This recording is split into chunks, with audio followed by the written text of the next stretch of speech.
Bonjour à tous. Alors, je suis moi aussi très heureuse de me tenir devant vous. Alors, je m'appelle Lindsay, j'ai 30 ans et j'ai donné ma vie au Seigneur. J'ai choisi de le suivre. J'avais 16 ans dans cette église et c'est assurément le meilleur des choix que j'ai pu faire. Alors, je vais essayer d'être brève.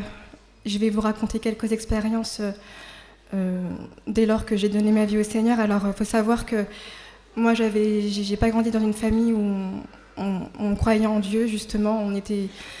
Quand j'ai entendu le message de l'Évangile pour la première fois, j'ai été étonnée de savoir qu'il y avait un Dieu qui existait, qui nous aimait et qui pouvait répondre à nos prières. Ça a été pour moi une révélation.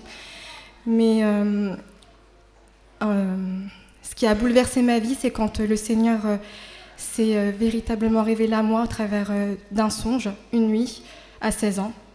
J'avais l'assurance qu'il existait, j'avais l'assurance que tout ce que j'avais entendu dans les témoignages était vrai, que la parole de Dieu était vraie, et à partir de là, ça a complètement déterminé les choix que je ferais et ma vision de voir les choses. Ça a mis une joie dans mon cœur, une espérance que personne ne pourra me retirer, c'est que Jésus est vivant et que tout ce qu'il a dit, tout ce qu'il a promis était vrai, qu'il l'accomplirait, et ça a changé ma vie. À partir de là, j'ai eu cette joie qui ne dépendait pas des circonstances que j'avais pas avant. J'avais 16 ans. Voilà, à 16 ans, on trouve la joie un peu partout, avec les amis, avec les soirées, avec plein de choses. Et là, j'avais plus besoin de tout ça. Ma joie, c'était de venir le dimanche matin et de louer le Seigneur. Ma joie, c'était d'avoir soif, de sentir cette présence. La présence de Dieu, quand on la sent, c'est quelque chose d'incroyable, d'incomparable ici-bas. Ça fait tout pâlir. Et à partir de là, j'ai vu les vides de mon cœur aussi, que j'essaie de combler par plein de moyens, se combler naturellement. J'ai vu ma vie changer. J'avais que 16 ans, mais j'ai vu mes perspectives de vie changer.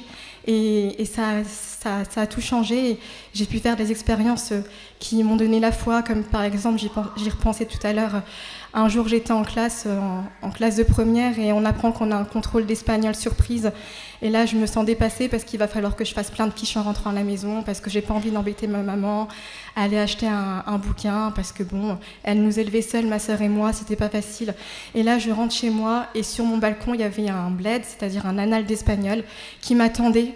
Et j'ai appris plus tard que c'était un ami à ma maman qui a reçu ça, de me le donner, de le jeter sur mon balcon au bon moment. J'ai vu là, parce que finalement personne n'avait entendu les soupirs de mon cœur, seul Dieu, et même là je lui avais rien dit. C'était quelque chose qui était là et il l'a entendu, et par là j'ai pu voir que c'était vraiment cet ami fidèle qui est là et qui nous accompagne sur le chemin de cette vie. À partir de là, j'ai aussi vécu le baptême du Saint-Esprit qui a rempli ma vie. Ça m'a donné une autre dimension. Aussi les missions, tout ça, ça a fait que c'était merveilleux, c'est merveilleux. Et ensuite, je suis devenue maman. Donc j'ai eu des enfants. Et là, c'est la plus belle des choses, mais aussi la chose la plus angoissante que j'ai pu vivre, c'est-à-dire avoir aimé des êtres inconditionnellement et les savoir si fragiles. Et pareil, j'ai vu Dieu, tel un père, prendre soin de moi, me faire grandir au travers de sa parole, au travers de versets qui m'ont rassurée. Tous les matins, on prie pour les enfants, parce que on sait qu'il est là, qu'il prend soin d'eux. Valentin, notre deuxième, a fait beaucoup d'otites à un point où il en faisait quasiment toutes les semaines. Il était très très régulièrement sous antibiotiques, et on se sentait démunis, parce que on a la foi, on sait que Jésus guérit, mais quand c'est notre bébé, on mesure pas la souffrance qu'il peut avoir. Faire un acte de foi quand il s'agit de notre enfant, c'est compliqué. Donc quand il s'agit de nous, on le fait, mais quand il s'agit de notre enfant, c'est compliqué. Et un jour, on arrive à une extrémité où l'enfant était sous antibiotiques depuis 1 mois. Et à chaque fois, le pédiatre devait augmenter les doses, et il prenait pas forcément trop de poids. Et là, on est mis face à notre foi, et avec mon mari, on on a lâché prise, on a dit voilà Seigneur, on va t'harceler jusqu'à ce que tu le guérisses, parce que là c'est plus possible, il prend pas beaucoup de poids, les otites. Et à partir du moment où on a fait cet acte de foi, je me souviens, je le déposais à la crèche l'après-midi, elles le suivaient, elles étaient constamment embêtées pour lui parce qu'il était tout le temps sous antibiotiques. Et là je suis partie les voir, je leur ai dit voilà, je sais plus ce qu'elles m'ont dit, mais je leur ai dit vous en faites pas, ce soir on va à la réunion de prière, on va prier, il sera guéri les otites. Elles m'ont regardé avec des yeux écarquillés. Je suis sortie de là, je me suis dit Seigneur, faut pas que tu nous abandonnes, faut que tu le guérisses.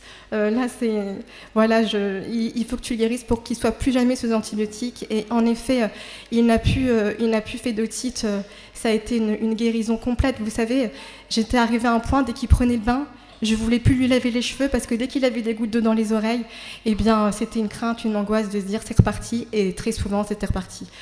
Après, voilà, donc ça a été j'ai 30 ans, donc ça fait un certain bout de temps que je suis Jésus, et je sais que je l'ai vu voilà, me construire tout au long de cette vie, et voilà, je ne vais pas trop m'attarder, je voulais beaucoup vous parler de cette année. C'était une année très importante pour moi, compliquée, intense, mais Dieu a été là dans tous les moments de ma vie. Voilà, c'était une année où mes enfants sont rentrés tous les deux à l'école, et c'était une année où j'ai entrepris de préparer un concours pour la fonction publique, un concours pas forcément facile quand on élève des enfants, que le mari travaille beaucoup, voilà, la vie, quoi. Il faut être partout à la fois, et c'est compliqué. Mais j'avais ce verset qui a déterminé ce chemin, donc de septembre à maintenant. C'était de rechercher d'abord son royaume, et toutes choses nous seront données par-dessus, et sa justice. Et j'ai mis toute mon espérance, je me suis dit, voilà Seigneur, de toute manière, j'entreprends ce concours, je ne pourrai pas l'avoir sans toi. Il faut que ce soit une grâce, il faut que tu m'accompagnes, il faut que je sois à ma place pour garder ta joie, pour pas me laisser envahir et submerger, parce que c'est pas facile. Et en fait, j'ai fait une expérience parce que j'ai dit Seigneur, l'objectif c'est que je puisse vivre les expériences au travers de ce concours c'est une préparation, c'est intense. À un moment donné, j'étais chez moi et j'ai dit voilà Seigneur, j'ai besoin de savoir que tu es avec moi, que ce concours tout se passera bien. Je suivais une formation en parallèle où je rendais des devoirs régulièrement, et là j'attendais une note en particulier. Je l'attendais j'étais très impatiente, et j'ai dit voilà Seigneur, toi tu sais quelle note j'ai eue, soit tu sais parce que le correcteur l'a déjà mise, soit tu sais parce que c'est toi qui décideras de la mettre d'une manière ou d'une autre. Donc je vais faire un tirage au sort, je vais écrire des notes, des petits bouts de papier de 6 à 18, sait-on jamais, et je te demande Seigneur de me permettre de tirer au sort la note que j'aurai dans quelques jours, et pour moi ce sera tu me montreras par là que tu es avec moi et que le concours, tout se passera bien. Bon, je vous avoue qu'après, je me suis dit, Lindsay, si jamais tu tombes pas sur cette note-là, tu vas dire purée. Je pense que Dieu sera avec moi, mais ta foi risque d'en prendre un coup. Bon, en tout cas, quelques jours après, j'ai eu ma note, et c'est avéré que c'était la note que j'avais tirée au sort. Alors, pour moi, j'ai remercié le Seigneur, et je me suis dit, voilà, je crois que tu es avec moi. Ça n'a pas enlevé la pression, ça n'a pas enlevé tout le travail que j'ai dû faire, mais je savais que Dieu était là. À côté de ça, pareil, du coup, j'ai été admissible aux écrits, et il fallait passer l'oral. Et là, on n'était pas beaucoup à être admis, la pression était d'autant plus grande. Et j'ai demandé au Seigneur, les oraux étaient sur 2 jours, le 22 mai et le 23 mai. Et j'ai fait une prière comme ça, j'ai dit voilà Seigneur, on continue. J'aimerais tellement que mon oral ait lieu le vendredi matin, le 23 mai. Quelques jours plus tard, je recevais ma convocation, et en effet, je passais le vendredi 23 mai à 9h. À côté de ça, j'ai aussi refait une autre prière. J'ai dit Seigneur, j'aimerais vraiment que l'un des jurés me fasse une remarque au sujet de ma présentation, ce qu'ils n'ont pas le droit de faire au passage. Mais je sais que tu peux tout, si tu le veux, rentrer dans t'es l'Éternel, t'es le Dieu qui peut tout, tu peux, si tu le veux, faire en sorte que l'un des jurés me fasse une remarque. Et à la fin de mon oral, j'ai oublié ma carte d'identité, ce qui était étonnant. Et l'un des jurés est venu me retrouver, il a traversé le rectorat, il m'a couru après, il me l'a donné. Et en me donnant ma carte d'identité, il m'a fait une remarque. Alors, il n'a pas pu me dire concrètement, ça s'est très bien passé, mais il m'a fait une remarque qui était quand même assez claire.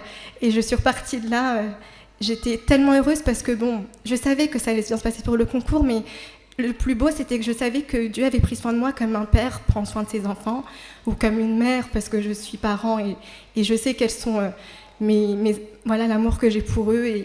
Et j'ai vu en cela que Dieu, même dans mes moindres soupirs, était là. Et ça fait du bien, parce que voilà, à 16 ans, c'est tout un chemin de vie. Bon, j'ai que 30 ans, mais de voir que Dieu est là à chaque instant, dans les hauts comme dans les bas. Voilà, la vie est longue, elle est faite de choix, mais de savoir que Dieu est là et c'est ce qui donne la paix et c'est ce qui rend cette vie merveilleuse, même si cette vie n'est pas facile, elle est belle parce qu'elle est en Christ. Et voilà, donc il y aurait tellement d'expériences avec les enfants, dans le cadre du travail, dans le cadre des études. En fait, c'est tout ça pour dire que Dieu, c'est mon ami, mon berger, et même quand je me trompe ou que je m'égare, il sait me ramener au travers de sa parole. C'est incroyable. La parole de Dieu, c'est des versets qui, quand je passais mes écrits, on m'envoyait des versets et je les ai pris des fois où je me noyais dans mes angoisses, dans mes pensées, dans moi-même, parce qu'on pense trop parfois. Et là, je prenais simplement ces versets et je faisais taire toutes ces mauvaises pensées et j'y allais. Je me disais, mais je sais en qui je me confie, c'est en Jésus. Et ça a fait toute la différence et ça a fait que tout s'est bien passé. Donc pour le coup, j'ai été admise au concours, voilà, tout s'est bien passé. Et je rends infiniment grâce à Dieu, mais voilà, j'aurais tellement raconté. Tout ça pour dire que voilà, la vie avec Jésus, elle est belle, voilà. Au revoir.